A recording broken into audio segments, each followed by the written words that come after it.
get ready with me for the 1950s. So I'm first starting off with this white shirt from apartment 9 that I got from Kohl's. It's just the standard base layer for the office look. And this is a time where the collars of shirts would be attached and they're no longer separates anymore. So I'm just buttoning it up. And I'm going in with these black slacks or just pants. Most of the time, the pants back in the 1950s would usually match with the sports coat itself. Um, but I just have the black plain weave one right now. And also need to complement it with a belt. A really big part of the 1950s was men wore their pants really high and they belted it like all the way up to where their belly button was. And I'm going in with a houndstooth necktie here to add a little bit of pattern to my look. Some of the times the ties would just be a regular color, but yeah. And here is my sports coat, or what we would call blazers now. Sports coat was a really big term back then for these jackets, and they'd usually be made out of Harris tweed, but mine's just a plain weave.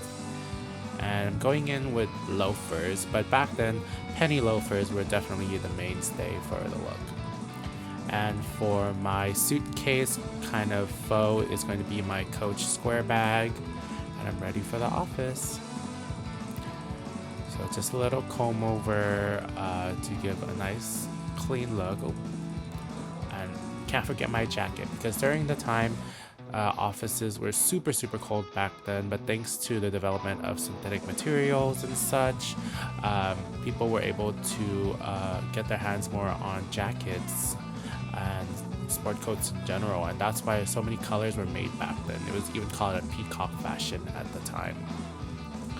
And this is just a regular look for the office. And now is for the opposite of those office men. So for my second 1950s look, I'm going to be doing the greaser look.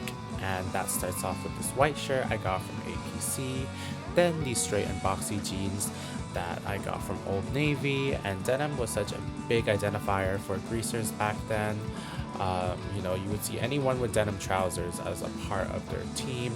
I'm gonna just cuff them a little bit to give that edgy look, and I'm gonna add a black belt because just that look of leather or anything black really made greasers stand out. Black, white, denim, those were the three things you know it's someone rebellious, someone in their youth.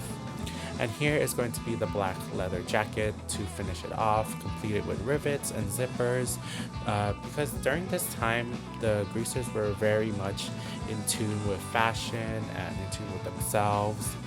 This was all thanks, of course, to people on the big silver screen like Marlon Brando and James Dean, who led this kind of rebellious look after a time where war was such a big thing. And they could even add loafers that you would wear in the office to their look, but you can replace them with boots as well. And for my hair, I'm going to do just a simple comb over, but I'm going to add a bit of a twist here, and I'm going to give myself a little cowlick, and that's going to complete the look. So now I look like the rebellious youth of the time. The war is over, and now I'm ready to just have fun, let loose, love rock and roll, which was a big part thanks to Elvis, and just rock with the times of the 1950s.